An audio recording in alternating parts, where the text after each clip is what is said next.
Il y a des femmes qui brillent sans jamais éblouir, qui soignent sans jamais guérir leurs propres blessures.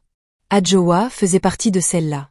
Une jeune femme au regard doux, au sourire discret, élevée dans les plis du silence et de l'humilité. Elle avait grandi dans un quartier populaire de Porto Novo, dans une petite maison en banco que le soleil séchait chaque matin.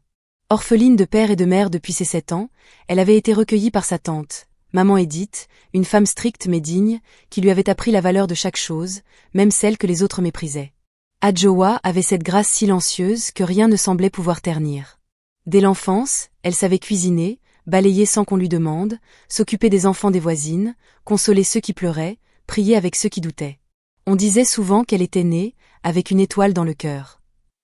Elle ne possédait presque rien, mais elle donnait tout ce qu'elle avait, son temps, sa gentillesse, sa confiance. Sa vie n'était pas facile, mais elle ne se plaignait jamais. Elle avait foi que Dieu finirait par lui envoyer ce qu'elle méritait. Un foyer simple, un mari bon, des enfants élevés dans l'amour. À 25 ans, elle n'avait connu qu'un seul homme. Celui-là l'avait quittée pour une fille plus moderne, plus maquillée, disait-on. Elle n'en avait pas pleuré longtemps. Elle se disait que ce qui part n'était jamais destiné. Alors, elle se levait chaque matin pour vendre ses beignets au carrefour, aider sa tante à la lessive, chanter des cantiques en lavant les casseroles. C'est à cette période qu'elle rencontra Kodjo. Il n'était pas du quartier. Il venait souvent acheter des beignets en rentrant de son petit boulot. Il était grand, bien bâti, avec un regard pénétrant et des paroles sucrées comme du miel chaud. Il parlait peu mais juste, posait des questions sur elle, écoutait avec attention. Et surtout, il ne la regardait pas comme les autres. Pas comme une femme à prendre. Mais comme une femme à comprendre. Kodjo commença à venir plus souvent. Il l'aidait parfois à ranger son étal, lui offrait des mangues, lui apportait du pain chaud. Petit à petit, il entra dans son quotidien. Il parlait d'un avenir meilleur, d'un couple solide, d'un foyer stable. Il disait vouloir une femme pure, douce et forte. Et à chaque fois qu'il la regardait, il ajoutait « toi ». Au début, elle doutait. Elle priait beaucoup. Puis elle s'est laissée aller à croire. Car même les âmes les plus fortes ont besoin de tendresse. Et dans les yeux de Kodjo, elle croyait voir une promesse. Celle d'une vie enfin paisible, d'un homme qui ne la trahirait pas. Elle n'avait jamais su que parfois, même les plus beaux regards peuvent cacher les plus sombres desseins. Kodjo n'était pas comme les autres. C'est ce que tout le monde disait. Il avait cette manière rare de parler avec calme, de poser les yeux sur vous comme si vous étiez la seule personne qui comptait. Dans un quartier où les hommes criaient plus qu'ils ne rassuraient, où l'amour se prouvait avec des dettes ou des coups de colère, Kodjo ressemblait à une oasis. Il ne buvait pas, ne fumait pas, ne traînait pas. Il parlait peu, mais il observait, et il savait écouter. Pour Adjoa, c'était inattendu. Elle n'avait jamais rêvé d'un homme parfait. Elle voulait juste un cœur honnête, une maison où le respect ne soit pas un luxe. Kodjo semblait lui offrir cela, et plus encore. Quand il parlait de sa mère défunte, sa voix se brisait légèrement. Quand il parlait d'un avenir prospère, ses yeux brillaient. Il disait vouloir une vie propre, des enfants équilibrés, un foyer béni. Il priait à l'église, offrait parfois un sac de riz à sa tante, aidait même le voisin infirme à transporter ses bidons d'eau. Tout en lui inspirait confiance. Kodjo n'était pas riche, mais il parlait avec des rêves riches. Il voulait monter une petite entreprise d'importation, disait-il, ouvrir un commerce légal, sortir du cercle de la pauvreté. Et quand il regardait Adjoa, c'était toujours avec cet éclat dans les yeux, comme s'il lui disait en silence, « C'est avec toi que je veux tout construire ». Alors quand il a demandé sa main, la tante Edith a d'abord eu des doutes. « Cet homme-là cache quelque chose », disait-elle parfois en plissant les yeux. Mais Adjoa, elle, y croyait. Elle l'aimait. Pas avec les yeux seulement, mais avec ce cœur qu'on n'offre qu'une fois. Le mariage fut modeste, mais rempli de sincérité. La cour de la maison fut décorée avec des feuilles de palmier, des pagnes colorées, et le son du djembé accompagnait les chants des femmes.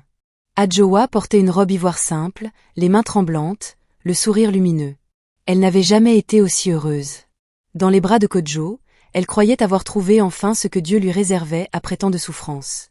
Mais parfois, le destin vous caresse juste avant de vous frapper. Dès les premières semaines, des choses changèrent. Kodjo devenait souvent silencieux, plongé dans ses pensées. Il parlait de pouvoir aller plus vite, faire décoller leur vie, ne plus être comme les autres. Il recevait des appels en cachette, sortait tard le soir, et ne voulait plus prier en commun. Adjoa, patiente, croyait à une phase passagère. Elle priait plus fort, aimait plus fort. Mais l'amour seul ne suffit pas toujours à sauver ce que l'ambition ronge. Un jour, Kojo revint avec un regard différent. Un regard qu'elle ne connaissait pas. Et pour la première fois, en le regardant, Adjoa sentit une chose étrange dans son cœur. Pas de la peur. Mais un frisson. Comme si son âme l'avertissait que quelque chose de sacré en elle allait bientôt être trahi. Adjoa n'avait jamais eu peur de son mari. Jusqu'à ce jour-là. Ce jour-là, il était rentré tard, les vêtements froissés, le regard trouble, comme s'il avait vu quelque chose qu'il ne comprenait pas lui-même. Il ne répondit pas à son bonsoir. Il passa devant elle comme un vent froid. Et dans la nuit, alors qu'il croyait qu'elle dormait, Adjoa l'entendit murmurer, des paroles qu'elle ne comprenait pas. Ce n'était pas du français, ni une langue locale qu'elle connaissait. C'était ancien. C'était grave. Et cela faisait frissonner les murs. Depuis quelque temps, Kojo n'était plus vraiment Kojo. Il avait changé ses fréquentations. Des hommes au regard vide venaient lui parler à l'écart. Il cachait des papiers, des sachets d'herbe, des petites statues en bois qu'il enfermait dans une boîte noire. Il avait abandonné l'église, prétextant qu'il voulait prier, à sa façon. Il disait souvent que « Dieu aide ceux qui cèdent eux-mêmes », mais ce que Kojo appelait « céder » ressemblait de plus en plus à une fuite en avant. Un soir, alors qu'elle tentait de lui parler de ses inquiétudes, il l'interrompit brusquement. « Adjoa, tu veux qu'on reste pauvre toute notre vie? Tu veux vendre des beignets jusqu'à tes 40 ans? Tu crois que c'est ça, bâtir un foyer ?» Elle l'avait regardé, blessée, surprise. « Je ne t'ai jamais demandé l'or, Kojo. Je veux juste qu'on soit en paix, ensemble. Ce qu'on construit avec patience dure plus longtemps. » Patience? La patience n'a jamais rempli une assiette, Adjoa. L'amour non plus. Regarde autour de toi. Les gens riches ne sont pas ceux qui prient le plus. Elle sentit, ce jour-là, que quelque chose en lui s'était brisé. L'homme doux et rêveur qu'elle avait connu s'était transformé en un homme hanté par la vitesse, la richesse, le pouvoir. Il ne voulait plus vivre simplement. Il voulait briller, coûte que coûte. Un dimanche matin, il lui proposa un voyage. « Juste toi et moi », dit-il. « Un lieu spécial où l'on pourra prier et recevoir des bénédictions. » Adjoa hésita. Son intuition lui murmurait que quelque chose clochait. Mais elle se souvint de l'homme qu'il avait été, de la promesse de leur mariage, de cette voix en elle qui croyait encore pouvoir le ramener sur le bon chemin. Alors elle accepta. Ils prirent un taxi-brousse à l'aube. Ils roulèrent longtemps, en silence. Plus le véhicule avançait, plus Adjoa sentait son cœur se resserrer. Le paysage changeait. Il s'éloignait de la ville, puis des villages. Les arbres devenaient plus hauts, plus sombres. Le silence devenait plus lourd. Ils arrivèrent dans un lieu reculé, presque oublié. Un vieux bâtiment en terre rouge, un petit hôtel en pierre sèche, et un vieillard qui les attendait. L'homme sourit à Kojo, mais pas à elle. « Bienvenue, dit-il. Tu as bien fait de l'amener. » Et ce fut à cet instant précis, dans un battement de silence, qu'Adjoa comprit. Ce voyage n'était pas une bénédiction. C'était un piège. Le cœur d'Adjoa tambourinait comme un tambour de guerre. Elle n'osait pas parler, ni même bouger. Elle observait le vieillard qui les accueillait. Son visage était buriné, ses yeux noirs comme le fond d'un puissant fond. Il portait une tunique en raffia, et autour de son cou pendaient des colliers faits de dents, de coris et de petits os. Tout en lui criait le danger. Et pourtant, Kojo, son Kojo, lui serrait la main, le saluait comme un frère retrouvé. « Viens, Adjoa, » dit Kojo d'un ton doux mais vide. « Entre, ne t'inquiète pas. » Elle aurait voulu courir. Mais où? Dans cette forêt reculée, il n'y avait que le silence, les arbres et eux. Alors elle obéit. Par amour. Par naïveté aussi. Peut-être pensait-elle encore qu'il s'agissait d'un rituel traditionnel bénin, une prière d'abondance. Peut-être voulait-elle croire que son mari n'était pas capable du pire. Ils entrèrent dans une case sombre, où l'air sentait l'encens fort, le sang séché, et la peur. Le vieux lui offrit un breuvage noirâtre dans une calebasse fissurée. Kojo lui sourit, l'encouragea du regard. Elle hésita, puis but. Le liquide était amer, gluant. Elle sentit immédiatement ses jambes faiblir. Tout tourna. Le sol monta, le toit descendit. Des sons résonnaient à ses oreilles, des incantations, des tambours, des rires. Puis plus rien. Noir. Quand elle ouvrit les yeux, elle était couchée sur une natte en feuilles de palmier. Le sol sous elle était froid. Sa tête bourdonnait, et son corps lui faisait mal. Elle tenta de se lever, mais ses bras tremblaient. Sur sa peau, elle sentit des brûlures. Elle porta la main à son bras, des marques. Des scarifications fraîches. 3 traits parallèles, tracés au couteau. Une voix murmura. Ne bouge pas. Tu es encore faible. Une femme âgée, aux cheveux blancs, aux yeux tristes, était assise près d'elle. Elle la regardait avec une douceur infinie, mais une pitié lourde. Tu es encore en vie, dit-elle. C'est déjà un miracle. Adjoa fronça les sourcils, confuse. Kodjo, où est-il? Demanda-t-elle faiblement. La vieille détourna les yeux. Il est reparti. Il t'a laissé ici. Tu as été offerte. Pour l'argent. Pour le pouvoir. Il a vendu ta lumière, ton sang, ta confiance. Les mots entrèrent dans le cœur d'Adjoa comme une lame rouillée. Impossible. Kodjo? Non. Ce n'était pas possible. Il l'aimait. Ils s'étaient mariés. Ils avaient partagé un lit, une vie. Il ne pouvait pas. Mais les marques sur son corps, l'absence de son mari, et les larmes de la vieille femme ne mentaient pas. La vérité était là, nue, violente. L'homme qu'elle aimait l'avait livrée pour devenir riche.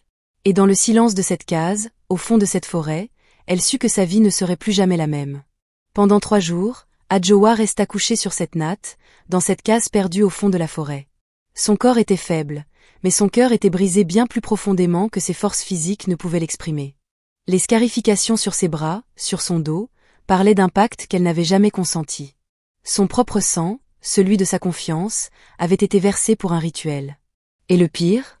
Celui qui l'avait livré, portait son nom, dormait jadis à ses côtés, avait promis de la protéger jusqu'à la mort. La vieille femme s'appelait Nanan. Elle soignait Adjoa avec des décoctions d'herbes, lui apportait du riz blanc et de la bouillie. Mais ses yeux disaient plus que ses mots, elle en avait vu d'autres.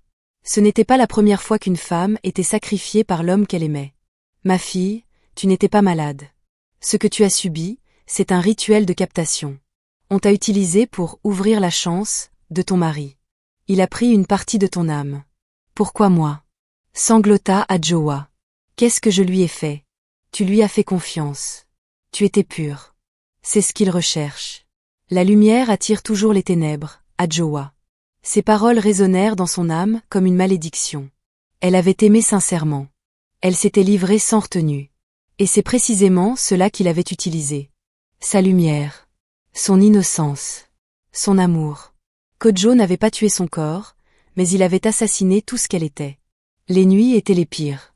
Adjoa rêvait de leur mariage, des promesses, des regards tendres, des prières partagées.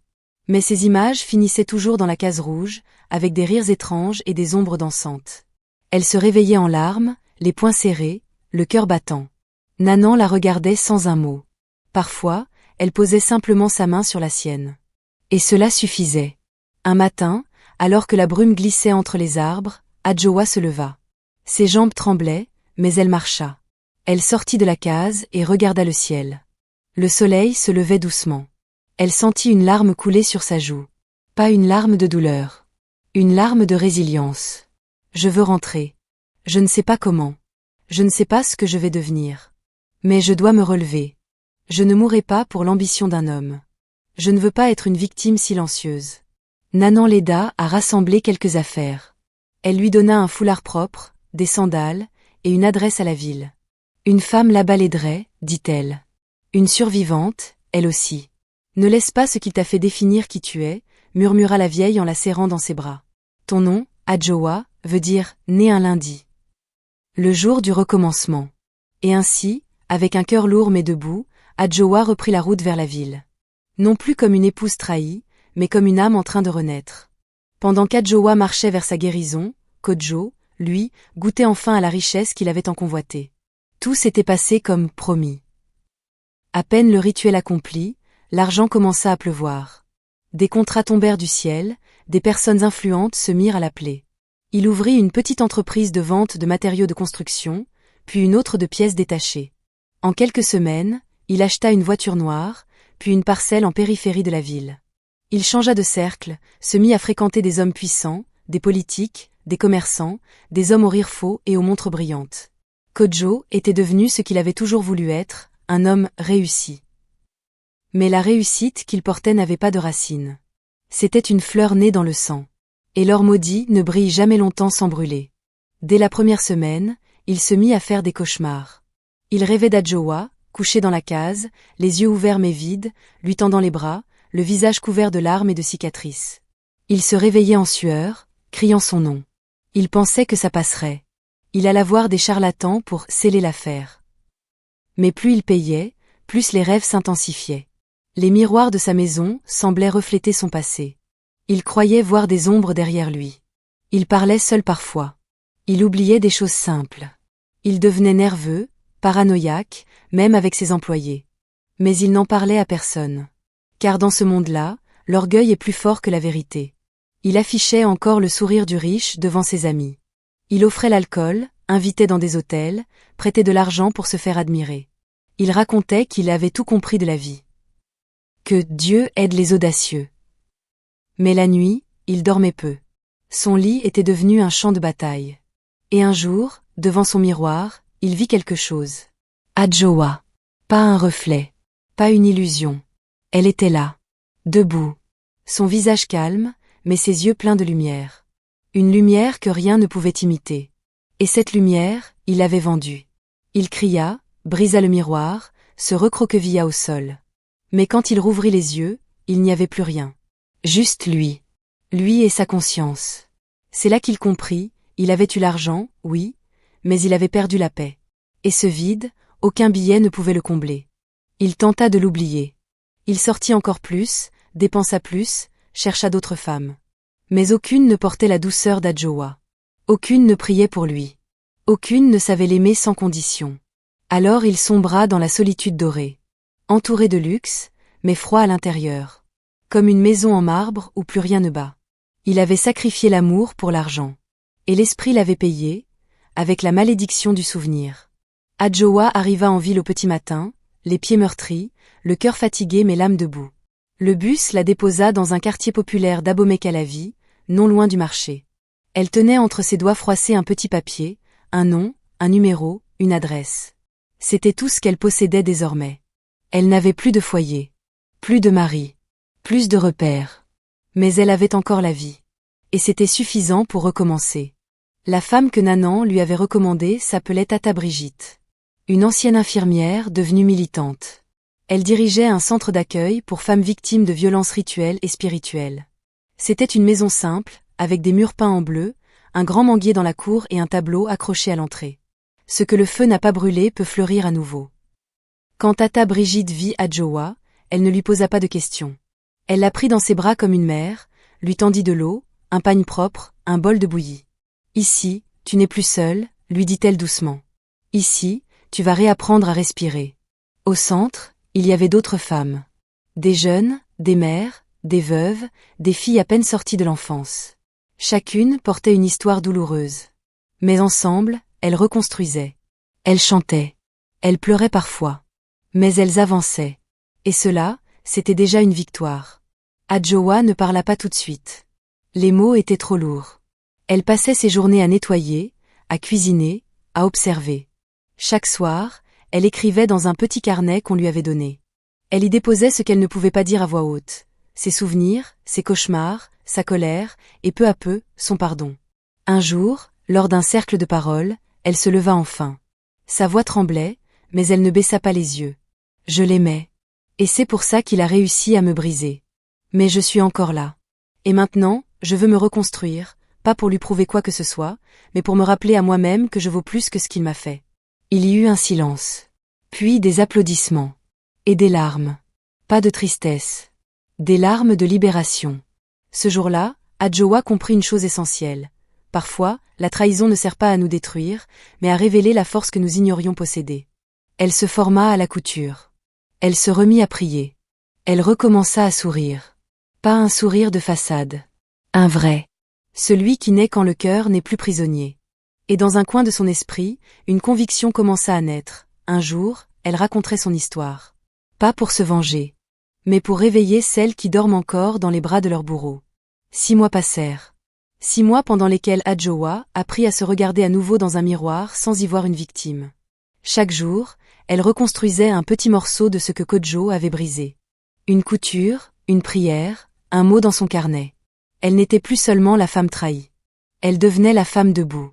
Au centre, Tata Brigitte l'avait prise sous son aile. Elle avait vu chez Adjoa une force rare. Une capacité à transformer la douleur en sagesse, la honte en parole, et l'injustice en combat.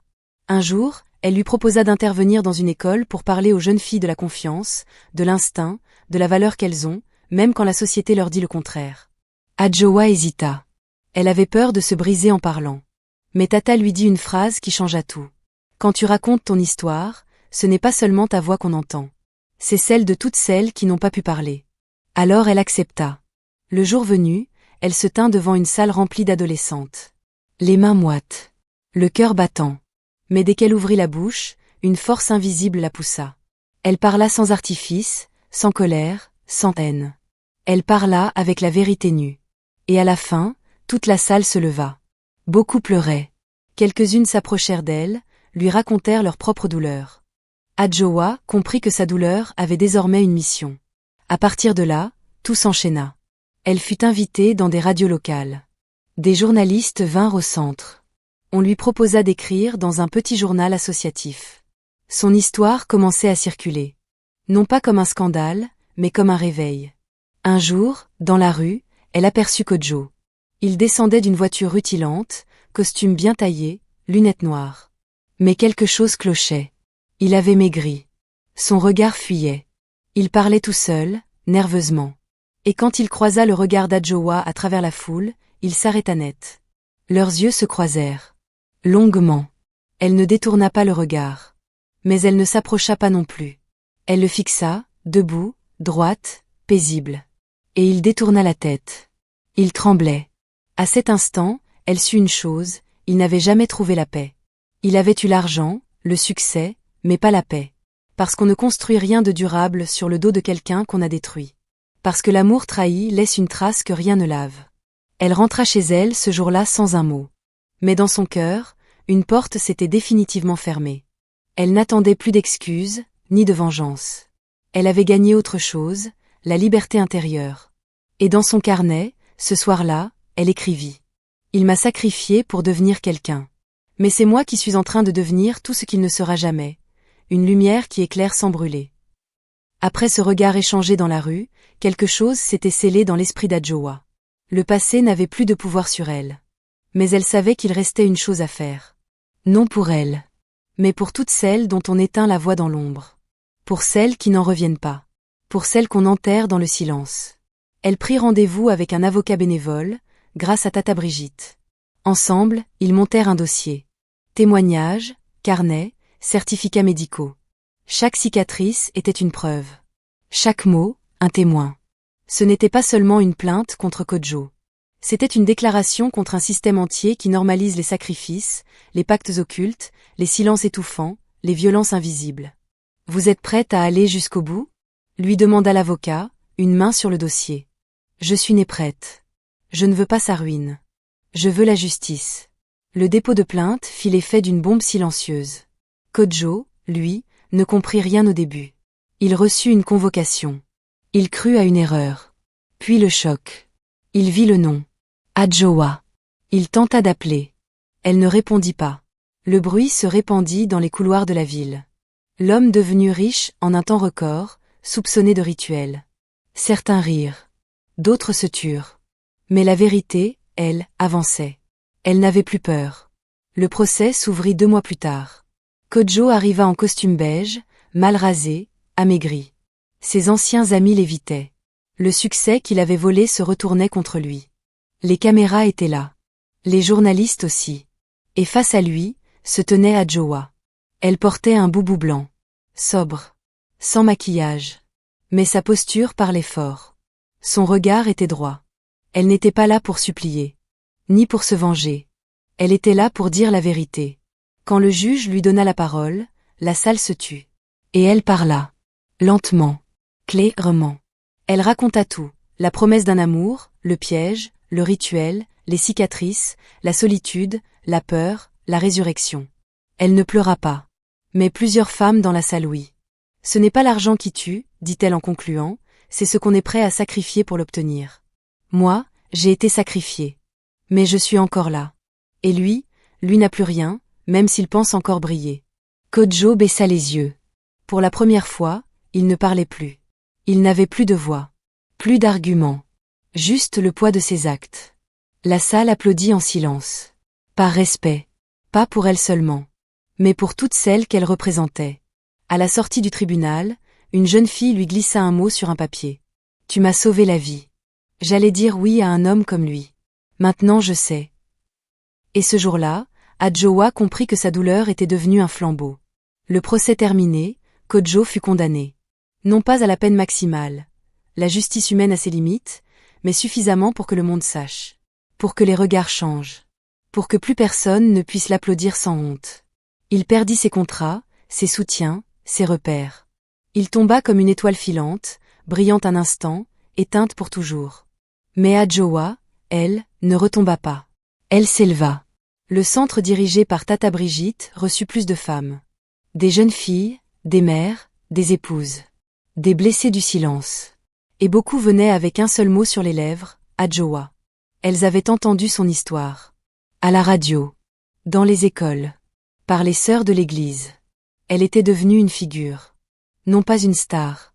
Une lumière. Elle fonda une association. Femmes debout. Le nom parlait de lui-même. On y trouvait des ateliers d'écoute, des formations professionnelles, des cercles de parole, des conférences de sensibilisation dans les zones rurales.